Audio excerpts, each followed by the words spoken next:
বলিউডের খিলাড়ি খ্যাত অভিনেতা অক্ষয় কুমার অভিনয় থেকে অবসর নিতে যাচ্ছেন। সম্প্রতি সামাজিক যোগাযোগ মাধ্যমে এমন গুঞ্জন ছড়িয়ে পড়েছে।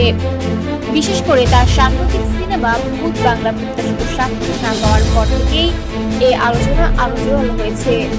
তবে আসল সত্যটা কি? বর্তমানে অক্ষয় কুমার ব্যস্ত রয়েছেন তার নতুন cinema welcome to the jungle নিয়ে। সম্প্রতি সিনেমাটির ট্রেলার প্রকাশ অনুষ্ঠানে অবসর প্রসঙ্গে খোলামেলা কথা বলেন তিনি, আর সেখানেই ভক্তদের জন্য দিলেন সত্যি বার্তা।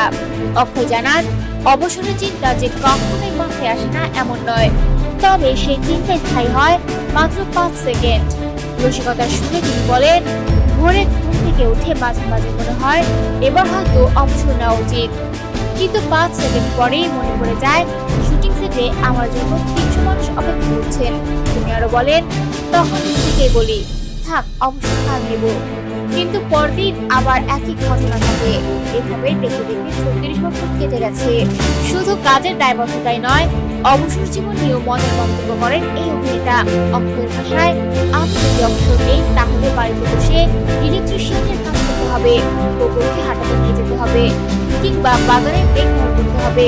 শেষ পর্যন্ত সব কাজই আমার ঘাড়ে এসে পড়বে। তাই হাসতে হাসতে তিনি স্পষ্ট জানিয়ে দেন, লাইট, ক্যামেরা আর অ্যাকশনের দুনিয়ায় তার সবচেয়ে প্রিয় জায়গা।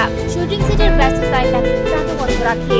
সব মিলিয়ে বলা যায়, অবসর নিয়ে যতই গুঞ্জন ছড়াক না কেন, আপাতত অভিনয় ছাড়ার কোনো পরিকল্পনা নেই অক্ষয় কুমারের।